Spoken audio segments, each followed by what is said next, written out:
Hey guys, it's your favorite gold miner, prospector, and geologist with another video on can you make a living prospecting for gold? I get this question asked all the time, and the short version is yes and no. And we're gonna go over that today. So let's get into it. Now, I can't tell you how many times I've had people say, Jeff, I want to quit my job and sell my house, move out west, be a gold miner and prospector like you. And I'm like, that's great. But the hard part is can you make a living at it? Like I said, the answer is yes and no. Yes, if you're fortunate enough and all the variables line up and you stick with it, or no, you don't stick with it, the gold peters out, and next thing you know, trying to get your house back. So I'm going to go over the pros and cons of what it's going to take for you to be able to successfully make a living at gold mining and prospecting on a full-time basis. While we go over that, I'll tell you the pitfalls that we encountered over the years and how to be successful at it. I would highly recommend that you find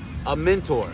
That would be step number one. When I started out as a greenhorn, I was lucky enough, coming from Mackey School of Mines, to run into two very, very professional, seasoned prospectors. And they taught me the ropes. And they showed me what to look for and what not to look for. And it's funny because a lot of things that you learn when you go to school doesn't seem to pan out in the field, no pun intended. You won't have to spend years of trial and error not finding the gold. Also, I would recommend doing a lot of research before you even think about getting out on your own and finding gold. There are going to be times where you don't find any gold, so you have to have a backup plan ready. Now, something else I'd highly recommend is learning geology. Now, you don't have to get a degree in it like I did, but I highly recommend you understand at least some of the basics of geology and gold deposition. You have to know what you're looking at when you get out in the field, at least a basic understanding, especially if you're going to do any lode prospecting. Placer, that's pretty much general. You just have to know where to look for the pay layers or the size of the gold and things of that nature. But lode gold that's a tricky animal because Mother Nature has a tendency to throw a curveball in there now and then. So, learn a little bit of geology. Learn your basic gold deposition models. Understand them. Know the areas that you're going to be prospecting in when you get out there and know how those models apply to that. Another principle you're going to have to learn is the 80-20 rule. Another thing you need to do is consider bringing a partner in, whether it's a spouse or a trusted friend. And I say trusted. I've seen a lot of people screwed over really bad by people they thought they trusted with all their life savings, and they ran off with it. And the reason why I say you should have at least a partner or spouse involved is because there's going to be times that you need help. One person alone can't do it. And keep in mind, this isn't going to happen overnight. It's going to take years for you to get to the position and the status to where you can be comfortable, because most of the money that you make off of selling your gold is going to be going right into basic expenses for you to be able to eat and live, and any type of fuel that you may need, things of this nature. So if you break even first couple of years, you're doing good. In the meantime, what you can do is create other sources of income to help supplement the gold that you're finding so that you can survive better and have a little bit of a cushion. And what I mean by that is you can start up a YouTube channel, you can start up a Patreon account, then you can show what you're doing out in the field. People love to see that.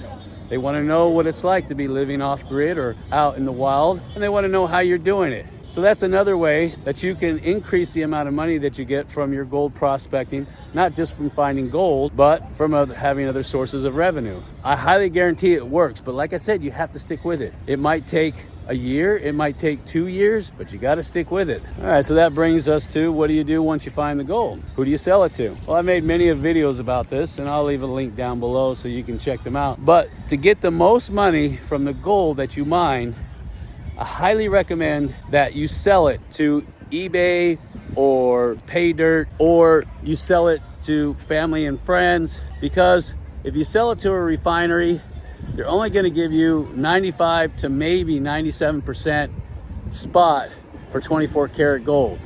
And remember, placer gold, it's usually alloyed with silver or copper. You can also start another business or side hustle selling pay dirt with the gold that you find. But keep in mind, it's a lot of work.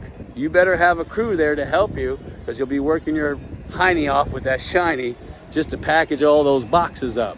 Now, some of the cons of doing this, no pun intended, is that people get all excited with gold fever. They watch a couple videos on YouTube, They figure, hey, I'm just gonna rush out west and just pick the gold up off the ground. It's not that easy. Ask anybody who does this full time. And I can think of a handful of them right off the top of my head who do this full time. And they'll tell you it's back-breaking work. Hands are worn down to the bone. Their skin looks like leather. They'll tell you right away, unless you're 100% dedicated, don't even get into it. Because they'll have dry spells where they find no gold whatsoever. So they have to tap into the reserves. Like I said, you have to have a plan B. Unless you're 100% committed to actually doing this full time and are willing to sacrifice just about everything to do it, then I wouldn't get started. People think they're gonna run out and get rich. They buy all the equipment, the best metal detectors, and they have a hunch or a map, and they get out there and then they lose it all. Don't get into this for the money. Start it out as a hobby. Start it out for fun. This has to be your passion. This is something that is driving you, not just to find the gold and not just to cash it in, but the whole aspect of it. Because without the passion, it ain't gonna work. I can guarantee you that right now. It may take 5, 10, 15 years before you strike that big lode, if at all. Some people never do.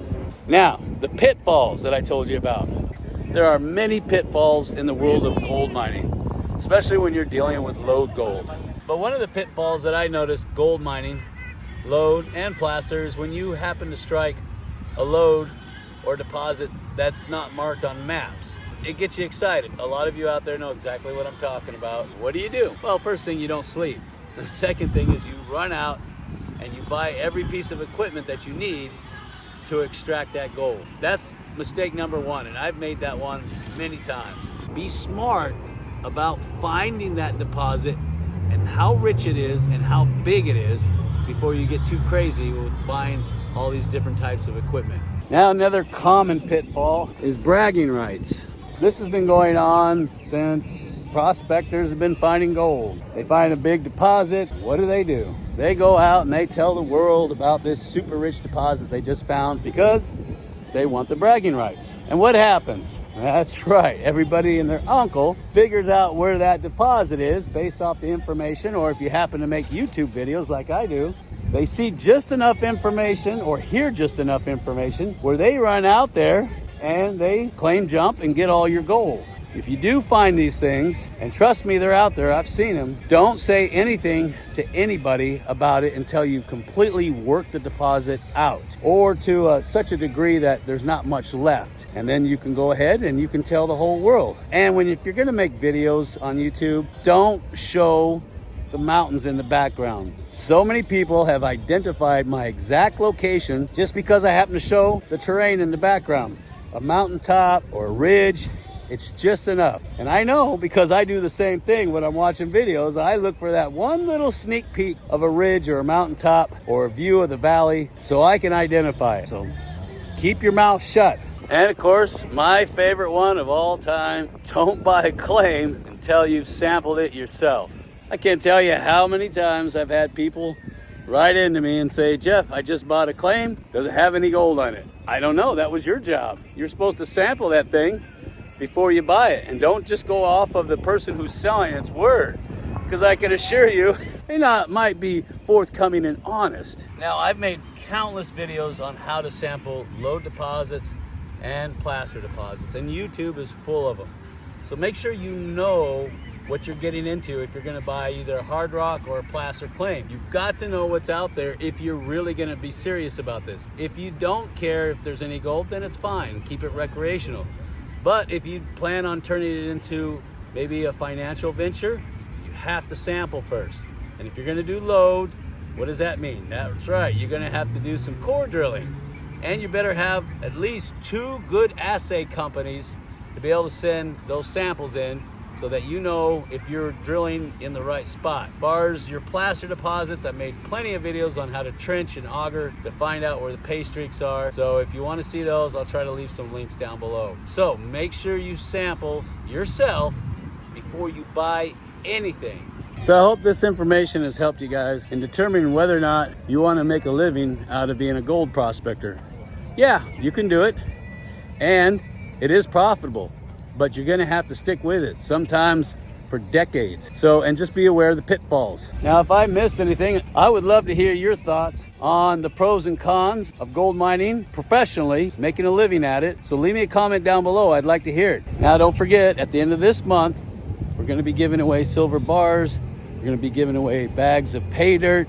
And we're going to be giving away a Gold Monster 1000 metal detector, which will help get you guys out there looking for that gold. So if you want to get involved with that, all you got to do is click the little link that looks like this, make a $10 pledge, sign up as a premium patron, and you're automatically entered in the giveaways that we have at the end of each month.